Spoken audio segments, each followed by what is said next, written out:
Welcome back, America. I'm Hugh Hewitt. Chairman Mike Turner helms the House Intel Committee. He joins me now. Good morning, Congressman. Great to have you on. Good morning, Hugh. Thanks for having me. I just talked with Governor Christie about the fact that more than 150 arrests were made at the border of people on the terror watch list. Those are the people that we got. How significant is the threat of terrorists entering or having already entered into the United States across the southwestern border? Well, it's enormous. Over just 2 weeks ago, FBI Director Wray, in testifying before the Senate, openly stated that he believed that the United States was at risk for a terror attack inside the United States, greater than it's ever been in the last decade. And he specifically cited the border. People who are crossing the border who intend to do the United States harm, individuals who are now in the United States who are affiliated with international terrorist groups and organizations.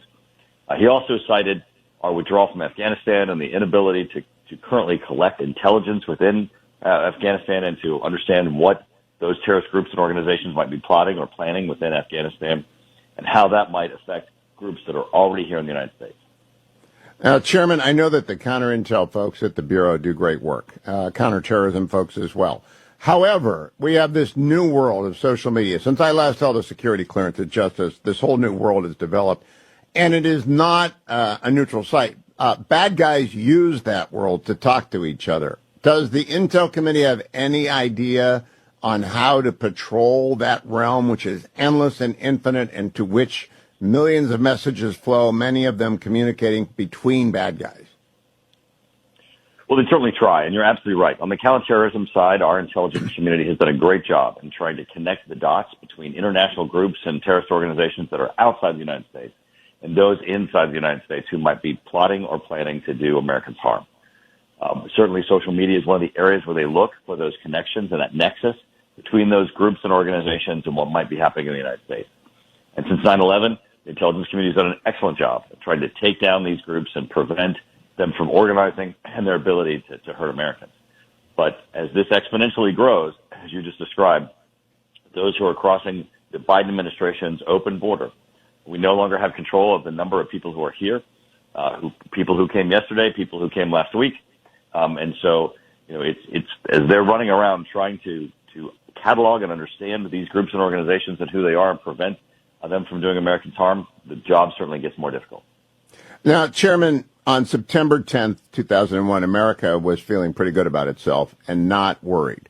On October 6th of 2023, Israel thought they had a truce with Hamas.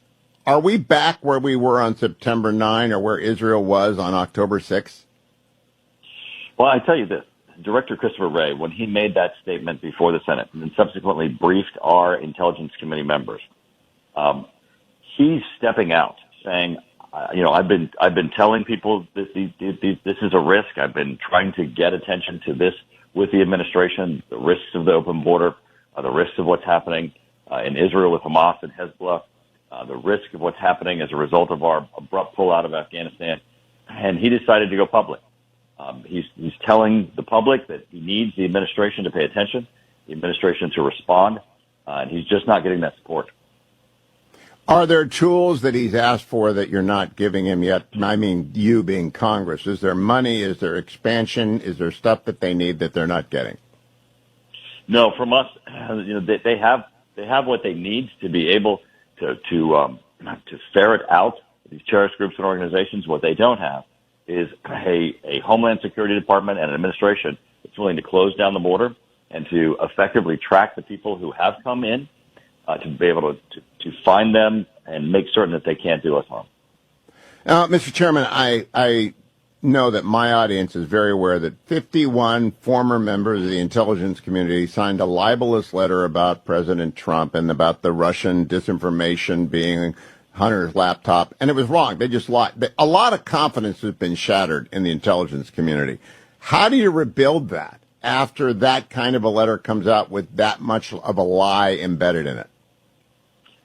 Right. The politicization of both the Justice Department and the intelligence community has been one of the real harms that have occurred as a result of the Clinton-Obama culture that we all know resulted in the Russia hoax that attempted to take down President Trump and are continuing to try to take him down. letter that you're referring to was a letter that was signed by people who were no longer in the intelligence community, who made representations that the Hunter Biden laptop was Russian disinformation in order to prevent the media from accurately telling that story to the American public as to what was going on in the Biden family. And that's resulted in the investigations that Chairman Comer is currently doing in the Oversight Committee in the House and trying to track the money and trying to track the activities of the Biden family that's evidenced on that laptop. Those individuals, many were seeking jobs. They were hoping that Biden would win, which he did with their help, and many sought the opportunity to go back in the intelligence community. I do think that the CIA Director Burns, who's currently there, is reinstituting integrity in the CIA and in the intelligence community. They're recapturing that, but there are those who sold their integrity as part of the political process, and it certainly damaged America. Well, what about the State Department right now, as we speak? I was part of the 300,000 people on the mall yesterday, proud to march for Israel. But at the State Department, there are hundreds of people who are opposed to their own administration's policy towards supporting Israel. Is that not grounds for dismissal if they are publicly disavowing the American position? Right. So when you work for President Biden, apparently there are no standards, right? So you've got this problem of that this administration supports policies and people who are promoting ideas and concepts that are not only detrimental to the United States but detrimental to our own allies. That there's no question that the Biden administration coddles and embraces those that counter the very fabric of what's important to America. So I have two last questions. The first has to do with the Iranian influence operation that was directed at members of the Biden administration. Does the Intel Committee think it has its arms around that? Has the administration reacted appropriately to those people who were compromised by Iran? Well, that's a tough question because I think we're still doing investigation to determine the extent of that. I do believe that the investigations that currently have identified people who are compromised is ongoing and is going to bring those individuals to justice. But there are soft ways in which to influence an administration, and the fact that this administration, paid billions of dollars for hostages to be released by Iran, continues to negotiate with Iran to try to enter in the very flawed nuclear agreement that the Obama administration had negotiated. There's certainly evidences that Iranian influence is certainly pursued by this administration, and that's certainly problematic for us. My last question has to do with the threat from terrorists in the United States. They hit New York and D.C. Of course, the plane crashed in Pennsylvania as well, but the targets were New York and D.C. Do you believe that the primary targets of foreign terrorism remain New York and D.C., Congressman? I think those certainly were symbols around the world, and that's certainly why they were attacked at that time. But I think now this is more problematic because you have terrorists who are looking at the desire to attack America and how America stands and Americans to do harm. Is what we saw in Israel. They didn't attack symbols; they attacked innocent people.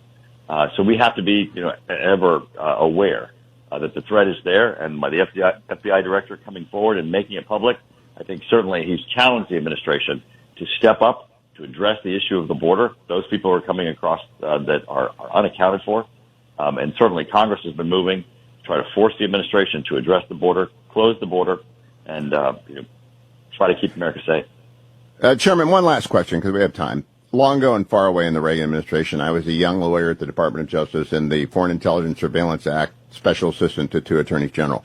There were lots of Soviets in the country that were sleeper agents. There were lots of East Germans. There were lots of Cubans. The threat now is the People's Republic of China. Do you have a handle on how many CCP sleepers are in the United States? Well, that's something certainly that is top on the list of what our intelligence community tries to track. But and I appreciate you bringing up the Foreign Intelligence Surveillance Act.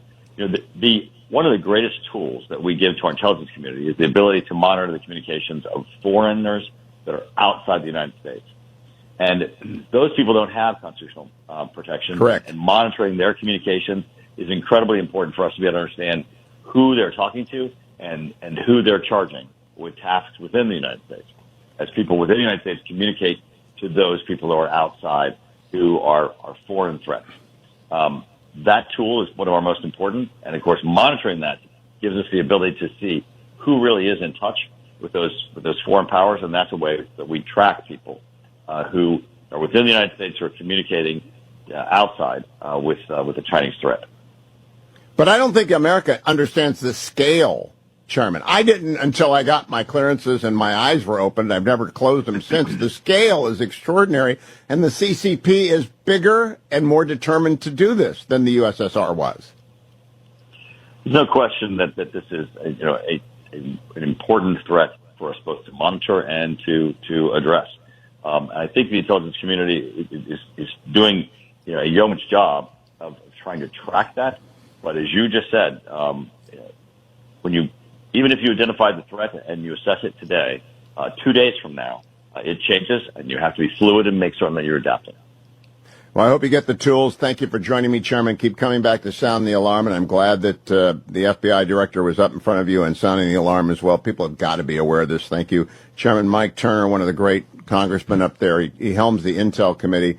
Great people on Intel. People like Mike Gallagher, Michael Waltz. Great people on Intel, and I'm very glad that they are there.